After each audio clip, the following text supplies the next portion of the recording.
Nah, penyakit HPV itu menyebabkan salah satunya itu kutil kelamin namanya. Diberikan pada anak yang orang-orang yang belum melakukan aktivitas seksual. Nah, papiloma ini kalau muncul sebenarnya dalam bentuk kutil itu jika berhubungan seksual dengan pasangannya itu bisa beresiko untuk terjadi luka. Luka yang lebih lebar.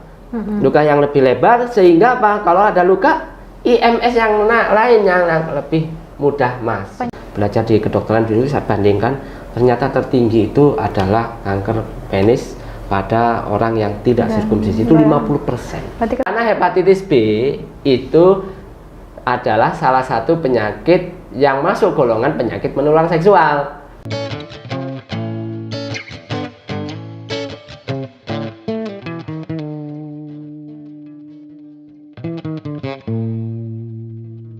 Halo, selamat sore semuanya. Kembali lagi bersama saya Nurul, masih di acara bincang podcast kita dengan teman-teman dari PKBI dan Kik News. Di sini saya masih ditemani oleh Dr. Zainul dari Dinas Kesehatan Provinsi NTB. Betul ya, Dok, ya? Nah, betul. Ini sudah pertemuan ketiga. Betul, ketiga. Dan kita masih membicarakan seputar IMS, Dok. Ini nggak ada habis-habisnya, Dok. Oh iya, infeksi menular seksual ya. Betul. Ya. Karena ini saya baca-baca lagi nih, Dok, ya, tentang IMS ini. Ternyata ini ya, 1 juta orang di dunia, ini menurut data WHO, Dok. 1 juta orang di dunia menderita penyakit menular seksual setiap harinya. Setiap hari. Artinya penyakit orang yang baru tertular. Betul. Jadi 1 hari tambah 1 juta gitu. Betul. Ya. Dan itu artinya 1 dari setiap 25 orang. Nah, jadi kalau 25 orang ini satunya sudah dipastikan terkena infeksi menular seksual. Ya. Minimal 1. Minimal 1. Padahal 1 orang ini bisa terkena lebih dari 1. Betul. Betul ya, Dok? Betul. Nah itu data dari WHO. Kemudian ternyata untuk kasus 2022 ketika dibandingkan dengan 2018 itu peningkatannya mencapai 70%, Dok. 70%. Yes, ya, angkanya ya. Dan ternyata 54%-nya itu berjenis kelamin laki-laki. 54%-nya laki-laki. Berarti perempuannya berapa persen? Perempuannya 46%. Berarti lebih sedikit kami, Dok. Ya. Lebih banyak laki-laki. Berarti tidak salah ya kalau kita berbicara tentang IMS untuk laki-laki. Nah, kalau pertemuan sebelumnya kita sudah membicarakan tentang jenis-jenisnya, kemudian apa yang harus dilakukan, screening ya kan, Dok, ya. Betul. Tapi kan screening saja nggak cukup nih, Dok. Betul, ya. Kan kita pengen nih supaya aman terus, ya kan. Ya. Nah, dapat juga berita yang akhir ini sedang ngetren nih di medsos adalah vaksin HPV. Ya, Human Papilloma Virus itu kan? Ya. Betul. Dan itu katanya Kemenkes akan memberikan vaksin tersebut secara gratis ke anak SD. Iya. Ya, kisaran kelas 5 atau 6 SD. Nah, ini saya baca, apa sih vaksin HPV? Ternyata salah satunya adalah untuk pencegahan infeksi menular seksual. Ya, betul. Betul nggak, Dok? Betul. Nah, mungkin ini akan kita kupas hari ini, Dok, ya. Terkait vaksin HPV ini. Kenapa dia diberikan? Nah, ini ada pertanyaan. Beberapa yang bertanya bahwa ini diberikannya pada anak-anak, kok orang dewasa nggak dapet sih gratis gitu kan? Walaupun ini masih wacana, Dok, ya. Padahal HPV ini kan dapat membantu penyakit menular seksual, ya kan? Pengurangan itu. Nah, mungkin kita bahas dulu sedikit dari apa sih vaksin HPV itu. Mungkin dokter bisa jelaskan ke kita seperti apa? Ya, yang pertama untuk vaksin HPV, ya namanya juga vaksin HPV, berarti itu vaksin untuk pencegahan infeksi virus HPV. Human Papilloma Virus, kan begitu. Nah ini Human Papilloma Virus ini menyebabkan sakit apa, kan gitu? Ya, memang betul. Benar penularannya. Penularan itu lewat seksual, ya, salah satu penyakit menular seksual, ya, HPV. Nah kalau ini bahkan saya pernah baca CDC Amerika itu ya, itu mengatakan bahwa orang yang sudah melakukan seksual aktif itu berisiko tinggi terinfeksi HPV, seperti itu. Nah, penyakit HPV itu menyebabkan salah satunya itu kutil kelamin namanya. Papiloma ya, kutil kelamin ya, kutil kelamin baik laki-laki dan perempuan. Nah, kalau perempuan ada salah satu resikonya HPV itu infeksi HPV menyebabkan kanker serviks. Jadi di situ. Untuk perempuan ya, Dok? Untuk perempuan, ya. Kalau laki-laki kan tidak ada karena nggak ada serviks kan laki-laki. Ya. Jadi hanya kutil kelamin seperti itu. Ya. Nah, sekarang untuk vaksin HPV yang saya singgung dulu untuk Kemenkes itu saya belum menerima informasi yang pasti kapan akan implementasi dari vaksinasi HPV, ya, gitu. Itu yang pertama. Mungkin masih dalam tahap pembicaraan dan sebagainya. Karena namanya juga kalau di Kemenkes kalau sudah membuat kebijakan bahwa ini adalah vaksin program, artinya semua harus ikut wajib, itu berarti itu digratiskan. Harus gratis karena vaksin program nasional itu harus gratis. Tentunya harus ada perhitungan di dalam public health itu cost and benefit. Jadi berapa biaya yang dikeluarkan, kemudian keuntungan jangka panjang itu berapa cost and benefit secara public health. Tentunya kita sudah bisa meyakini bahwa pencegahan itu jauh lebih menguntungkan daripada pengobatan, ya. Nah, untuk itu memang di jangka panjang mungkin akan ada implementasi vaksin HPV. Saya pernah tapi masih wacana, dan saya berharap segera bisa diimplementasi modal. Tapi memang untuk implementasi itu pada anak-anak. Nah, ini yang menarik. Kenapa anak-anak? Padahal kan mereka, ya tadi kan dokter bilang sendiri ya, yang aktif secara seksual gitu kan. Tapi kan anak-anak kan belum dong. Ya, betul. Jadi salah satu dari tujuan imunisasi HPV itu justru untuk mencegah kanker serviksnya. Untuk mencegah kanker serviks. Jadi, syarat pemberian HPV, vaksin HPV untuk mencegah kanker serviks adalah pada orang yang belum melakukan aktivitas seksual. Berarti jadi diberikan pada saat seperti itu. Kalau kita bicara tentang pencegahan itu diberikan karena kita tidak tahu apakah orang yang sudah melakukan tadi, CDC mengatakan resiko tinggi, bahkan ada yang mengatakan semua yang sudah beraktivitas seksual di CDC itu terinfeksi HPV. Jadi kalau sudah berhubungan seksual, kemungkinan besar sudah terinfeksi. Cuma virus, namanya virus kan HPV strainnya macam-macam. Ada yang berimplikasi pada kutil itu ya. Jadi yang kutil itu strain kalau nggak salah strain 11 atau 16, saya lupa, ada 2 strain. Banyak strain ya. Tapi ada juga yang strain yang lain itu tidak menimbulkan gejala, tetapi beresiko terhadap serviks, kanker serviks. Resikonya yang seperti itu. Sehingga aplikasi dari vaksin HPV itu akan lebih memberikan dampak yang baik itu diberikan pada anak yang orang-orang yang belum melakukan aktivitas seksual. Jadi tingkat keberhasilannya lebih tinggi kalau di anak-anak. Betul, lebih tinggi seperti itu. Nah, jadi jangka panjang, sehingga anak-anak ini akan terproteksi, terprevent dari CA cervix di masa akan datang, ya, seperti itu. Itu wacana dari Kemenkes. Saya pernah mendengar seperti itu. Ya, kita menunggu nanti kebijakan. Mudah-mudahan terrealisasi, Dok, ya. Mudah-mudahan kita mendukung semua seperti itu. Betul. Kita mendukung semua. Nah, hasil browsingan saya juga nih, Dok, ya, bahwa ternyata HPV ini juga bisa untuk pria. Iya. Nah, dianjurkan nggak nih kira-kira? Ya, jadi vaksin ya, nama vaksin juga untuk pria, untuk wanita memberikan benefit yang sama. Ya, jadi proteksi terhadap infeksi HPV.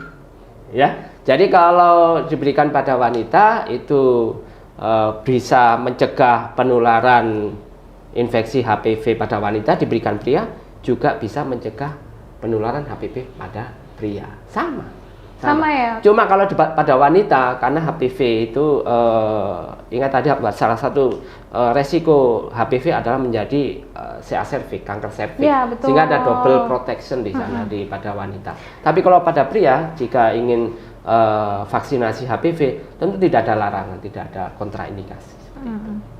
Nah, kira-kira apa aja nih dok jenis penyakit yang muncul dari virus HPV ini selain tadi yang dokter bilang kutil gitu dok ya, terutama hanya kanker. Kutil itu. Kutilnya. Begini, HPV ya seperti kutil kelamin, kutil pada kelamin ya, Condyloma acuminata itu seperti itu ya.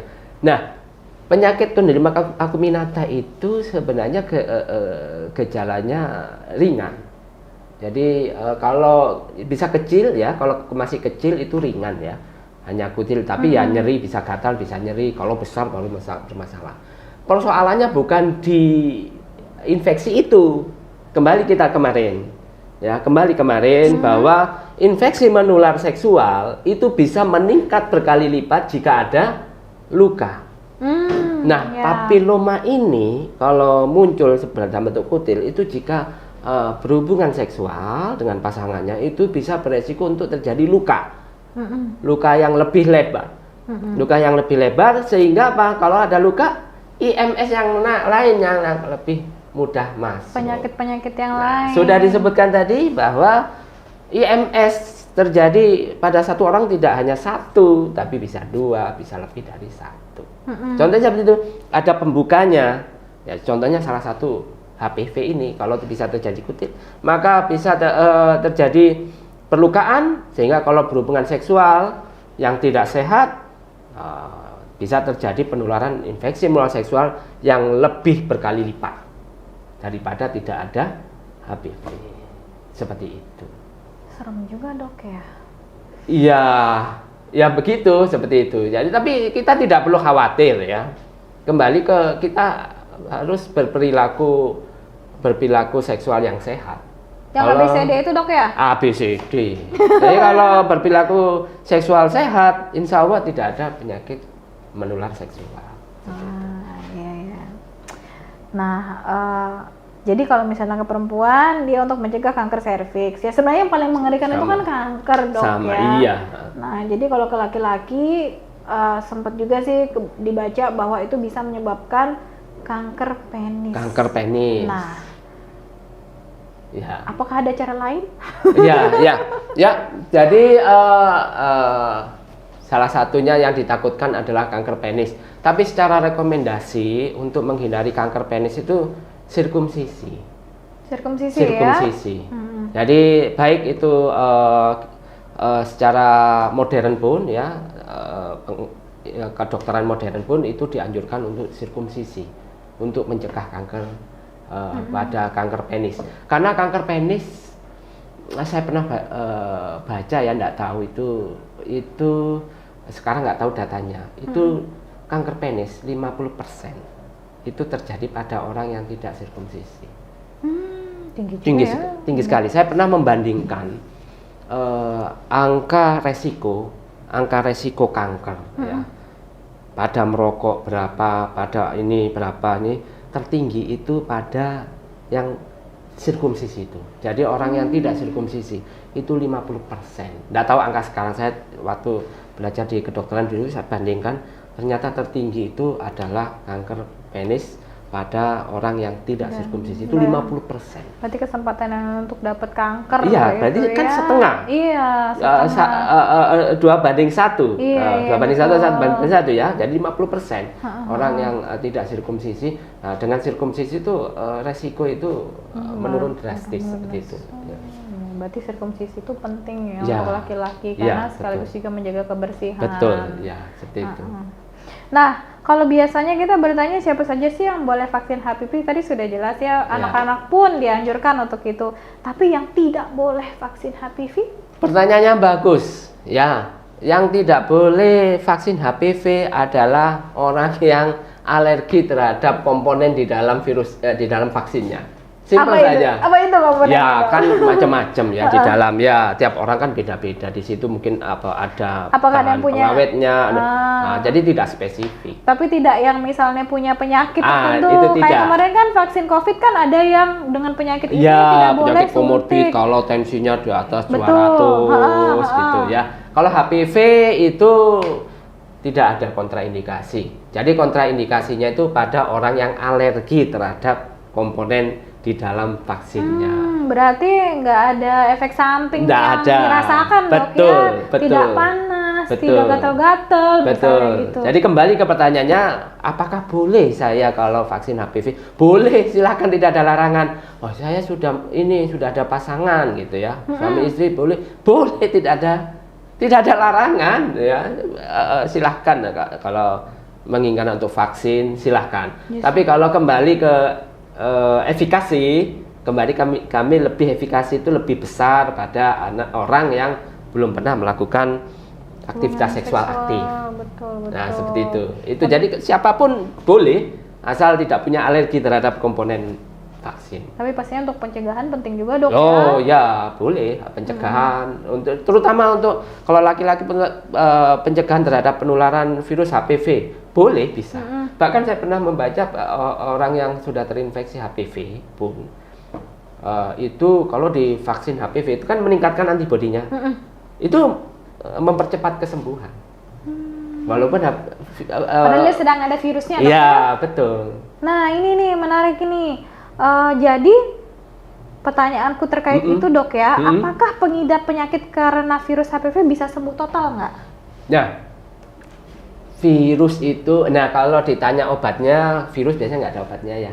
Jadi tiap orang beda-beda. Ada orang yang antibodinya ya bagus, itu bisa hilang, bisa sembuh. Tapi tidak bisa katakan ya versi kita nggak tahu. Ya jadi kita harus screening, kembali ke screening HPV DNA. Karena ada banyak yang tidak bergejala. Hilang dengan sembuh total itu kan beda, dok. Beda. Ya konsepnya di sini ya. Kalau hilang kan, kalau misalnya orang awam seperti kami ini kan hilang tidak terdeteksi. Maksudnya hilang itu dia sembuh, anggapan kita ada ya. Gejala. Padahal sebenarnya hilang itu dia tidak terdeteksi. Iya. Gitu, dok ya. Itu iya. Jadi sembuh itu ya, kita kan definisi sembuh beda-beda ya. Ada sembuh, kita menganggap sembuh itu mungkin masyarakat banyak menganggap sembuh ya karena tidak bergejala.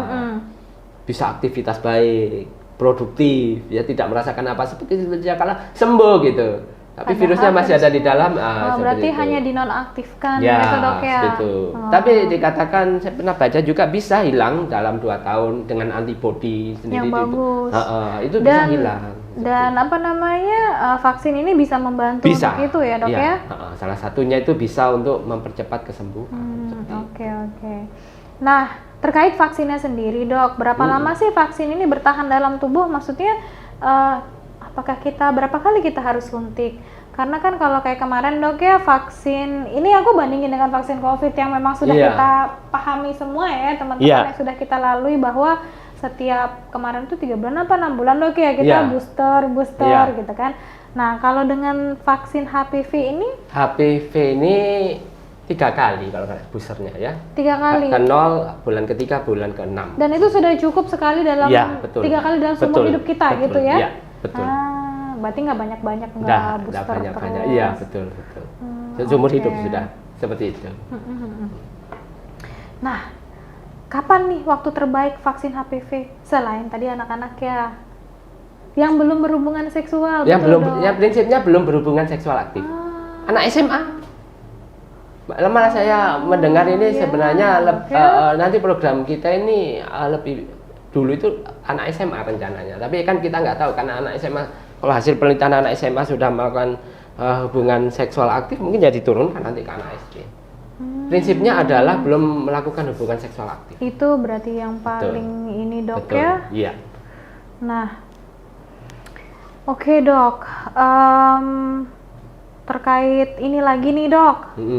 Berarti saya bisa simpulkan di sini bahwa laki-laki tuh bisa melakukan pencegahan dengan vaksin HPV. Boleh, cuman bisa lebih efektif jika jika dan sangat, ABCD. Dan ABCD. Apalagi dong itu ABCD itu kan yang kemarin itu mungkin bisa diingatkan lagi ini ya. kira-kira ABCD. Abstinensia, B-nya be faithful, C-nya menggunakan kondom, D no drug. Yang A tadi kan tidak berhubungan seksual sebelum menikah. Sebelum menikah ya dicatat. Sebelum abstinensi menikah. tidak berhubungan seksual sebelum menikah. B faithful jika sudah pasangan setia pada pasangannya. Yang C menggunakan kondom. Yang D no drug, tidak menggunakan obat-obatan narkotika, narkoba, suntik. Gitu. Yang enggak suntik pun ya jangan juga sama gitu. Ya, jadi itu ya, selain kita screening juga kita bisa pencegahan dengan vaksin HPV. Kalau mau, tapi kalau misalnya perempuan kan kita tidak bisa sunat dok ya. Jadi kalau perempuan memang dianjurkan sekali. Sangat dianjurkan untuk mengakses. Sangat dianjurkan. Kalau kami sih sangat menganjurkan ya. Memang kalau pemerintah ini kan masih menunggu kebijakan, harus menghitung cost and benefit ya. Cost and benefit itu tetapi kami menganjurkan untuk ini semua vaksin HPV memang. Ya, dengan biaya sendiri karena belum program nasional. Nah, itu dia. Kan sempat juga browsing. Wah, ternyata lumayan ya dok ya. Lumayan. Harganya lumayan gitu, tapi alhamdulillah di klinik kita ada dan terjangkau kok. Tidak semahal yang di luaran sana gitu kan. Dan pastinya juga rahasia terjamin. Rahasia terjamin. Belum nanti kalau kita bandingkan ya, HPV kan mencegah kanker serviks. Ya. Berapa biaya kanker serviks? Betul. Dan yang mengerikan lagi dok ya, maksudnya dia butuh beberapa tahun untuk kita tahu bahwa kita kena kanker serviks. Screening kemarin harus screening dulu dan sebagainya. Karena ada beberapa teman yang teman saya pribadi gitu dok ya, tidak tahu apa-apa gitu kan, maksudnya tidak merasakan gejala apa-apa, tiba-tiba vonis sudah stadium 3. Gitu kan, kita kan sudah yang kok bisa sih gitu. Karena kanker serviks itu tidak bergejala, tidak ada nyeri, bukan gejala. Kalau muncul gejala berarti sudah terlambat. Vaksin HPV salah satunya. Nah, nanti juga screening gitu. Jadi walaupun dia sudah ada katakan bibit kankernya misalnya dok ya, kita sudah tahu, oh ternyata aku kena kanker serviks misalnya dok. Itu aku bisa suntik HPV, bisa membantu untuk menghilangkan kankernya? Nggak bisa. Udah nggak bisa ya dok ya? Sudah terlambat ya dok? Ya, tapi kalau mau vaksin ya boleh, tapi kan tidak ada, apakah ada gunanya? Nggak ada efeknya sama sekali dok? Untuk kankernya tidak ada. Kan namanya pencegahan, bukan pengobatan. Itu juga sih. Iya. Itu jadi kita pencegahan lebih efektif, lebih murah. Suntik sebelum terdeteksi, sebelum ada kankernya. Jadi kalau dikatakan mahal, itu kan ya relatif. Kalau lagi ke pribadi masing-masing. Kalau dibandingkan dengan resikonya, itu jauh-jauh sekali. Jadi kami sarankan memang untuk vaksin HPV.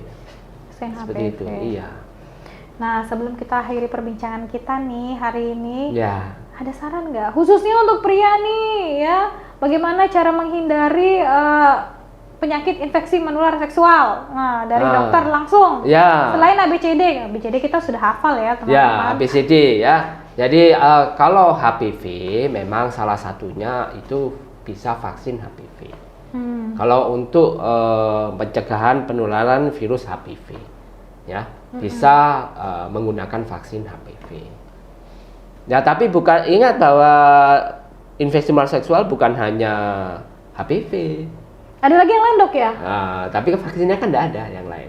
Yang kemarin kita bahas, gonoro, penyakit yang utama, penyakit IMS utama pada laki-laki, gonoro dan sifilis, dua-duanya tidak ada vaksinnya. Tidak ada, kembali ke ABCD. Tetapi kalau HPV, ya kalau memang ini kan bisa menghindari HPV, bisa mengurangi resiko untuk perlukaan. Ya, nah, aku baru ingat nih, aku nambah sedikit. Vaksin hepatitis B katanya juga bisa mencegah penularan infeksi menular seksual. Betul itu? Ya, bisa mencegah infeksi menular seksual hepatitis B, benar. Benar ya? Karena hepatitis B itu adalah salah satu penyakit yang masuk golongan penyakit menular seksual. Semua penyakit yang bisa, bukan yang hanya ditularkan, yang bisa ditularkan lewat hubungan seksual itu termasuk penyakit menular seksual. Hepatitis B juga salah satunya ya? Gitu loh. Dan itu angkanya mungkin lebih besar ya dibandingkan. Nah, tetapi penularan hepatitis B itu yang utama itu bukan melalui hubungan seksual. Dari? Yang utama dari ibu ke anak. Dari ibu ke anak. Itu kalau ibunya hepatitis B, 90% anaknya tertular hepatitis B. Kasihan dong dok, belum ngapa-ngapain sudah kena. Dan nanti usia sekitar 20 tahun akan terjadi kanker hati. Jadi usia 20 tahun 20 tahun sampai 30 tahun itu mulai muncul berarti, kanker hati. Berarti kanker itu memang butuh waktu lama dok. Butuh waktu lama. Yang hepatitis B. Jadi hepatitis B itu virusnya itu merusak hati. Itu waktunya lama, sekitar 20 tahun. Tapi ada juga yang cepat. Ya ada, 15 tahun ada juga gitu loh. Jadi antara 20 sampai 30. Itu dari ibu ke anak 90%. Kalau dari dewasa seperti ini bisa menular tapi cuma 5%. Nah, ya kan? Atau 10%. Penularannya lewat apa? Lewat jarum suntik. Ya toh, yang utama lewat jarum suntik. Ini kalau cukur. Makanya kalau di barbershop cukur itu jangan pakai silet. Ya, seperti itu ya. Atau tato. Ya, tato. Nah, itu. Terus ini narkoba suntik. Hepatitis B dan C malah, ya. Juga salah satunya hubungan seksual. Karena ada perlukaan itu ya, tapi itu ya? cuma 10%. Yang utama dari ibu ke anak. Oleh karena itu vaksinasi hepatitis B itu terutama pada anak-anak bukan melindungi dari ibunya yang positif, bukan. Tetapi kalau dia memiliki anak, anaknya tidak akan kena. Jadi paham. Jadi jangka panjang. Jangka panjang. Jadi kalau misalnya, apakah gini nih konsepnya? Misalnya saya kena hepatitis B nih, saya tidak mau anak saya tertular, jadi saya vaksin, tapi saya memang tidak bisa terlindungi karena saya sudah ada ya. Kalau itu tidak bisa. Kalau sudah terinfeksi, kalau sudah terinfeksi hepatitis B itu divaksin tidak bisa. Nah, anaknya bagaimana? Sekarang ada program screening, makanya ibu-ibu hamil screening hepatitis B, screening hepatitis B. Kalau di dalam dirinya ada hepatitis B, segera lapor ke puskesmas. Nanti melahirkan itu diberikan obat anaknya. Iya, dan harus diberikan suntikan imunoglobulin B namanya. Itu harus diberikan kurang dari 6 jam. Wah, dari melahirkan itu? Iya. Jadi diberikan imunoglobulin B sama vaksin hepatitis B. Kalau vaksin hepatitis B semua anak diberikan. Semua anak lahir kurang dari 24 jam diberikan. Dia harus dapat. Tetapi kalau imunoglobulin B itu sebenarnya secara nasional 24 jam. Tapi kalau IDAI, Ikatan Dokter Anak Indonesia itu 12 jam. Yang bagus 6 jam. Sedini mungkin, begitu lahir 1 jam diberikan. Semakin dini semakin. Jadi anaknya nanti bebas. Ya, bebas dari hepatitis B. Jadi anaknya yang bebas. Dan itu imunoglobulin B itu mahal. Tapi itu program pemerintah. Program pemerintah gratis, di atas 1 juta harganya. Saya bocorin. Di atas 1 juta. Dan itu ya. Kalau Anda lapor ke puskesmas, ibunya hepatitis B melahirkan di fasilitas pemerintah, itu gratis. Wah, gratis. Berarti sayang banget deh kalau dilewatin. Betul. Ya, dok, nah, ya. Anaknya vaksin hepatitis B itu program nasional. Nah, itu sebenarnya nggak di screening. Itu semua anak ya balita itu wajib mengikuti vaksinasi program. Salah satunya hepatitis B. Tapi kalau misalnya kita yang nggak punya hepatitis B nih misalnya kan, tapi kita mau tetap aman, kita kan nggak tahu ya. Betul. Pasangan kita. Iya, gitu kan? dianjurkan. Dianjurkan ya. Tetap dianjurkan. Tetapi kalau dewasa harus dipastikan bahwa kita belum pernah terinfeksi hepatitis B. Screening dulu. Screening. Kalau sudah ada hepatitis B, ya kita hidup yang sehat saja karena nggak bisa. Tapi kalau sudah pernah terinfeksi hepatitis B, dia dilihat lagi antibodinya. Kalau memiliki antibodi, nggak perlu vaksin, antibodi alam. Ingat bahwa dari hanya 10% orang yang terinfeksi hepatitis B itu sakit. Sisanya apa? Sembuh. Antibodinya bagus ya, Dok ya. Oke.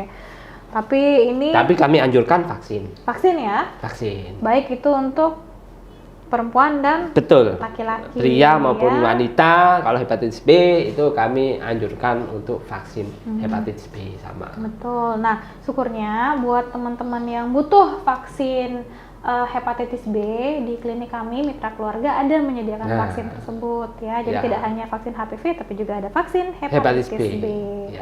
Ya. Nah, jadi kayaknya sudah 3 pertemuan kita membahas yang untuk pria ini, Dok ya. Mudah-mudahan bermanfaat. Insya Allah pasti bermanfaat untuk tapi tolong teman-teman ini mungkin kalau ada yang ingin dibahas komen-komen di bawah apa gitu ya. Ya betul, buat yang masih penasaran atau misalnya masih ada pertanyaan-pertanyaan bisa kok di komen nanti di YouTube-nya langsung juga bisa, atau kunjungi Instagram kami deh di IG klinik.mitrakeluarga ya kan. Ya, nanti kita bahas lebih dalam. Kita bisa bahas lebih dalam, dan nanti kalau misalnya tidak bisa mengundang dokter lagi karena dokter sibuk gitu, saya bisa bantu forwardkan pesannya. Bisa. Nanti kita jawab lewat tulisan. Nah, buat teman-teman semua, memang tidak ada habisnya kalau kita berbicara tentang infeksi menular seksual ini ya, karena banyak sekali jenisnya. Tapi jangan takut, selalu ada cara, baik itu untuk pencegahan maupun pengobatan ya, Dok ya. Nah, buat yang khawatir, kita harus kemana? Jangan khawatir, ada kami kok. Kami tetap sedia 24 jam kalau perlu, Dok, membantu teman-teman yang punya pertanyaan atau yang mau konsultasi bisa langsung ke kami ya. Silakan. Ingat, teman-teman tidak sendiri, ada kita di sini. Mari kita perangi bersama infeksi menular seksual ini ya. Betul. Terima kasih banyak, sama-sama. Dr. Zeno sudah bersama kami. Sehat selalu ya. Amin. Sehat juga ya. Jangan bosan loh, Dok ya. Enggak, bagaimana kan sesuatu yang menarik kita membahas IMS ini. Oke teman-teman, sampai di sini mungkin podcast untuk IMS khusus untuk pria. Nah, tunggu kami di podcast selanjutnya ya. Sampai jumpa.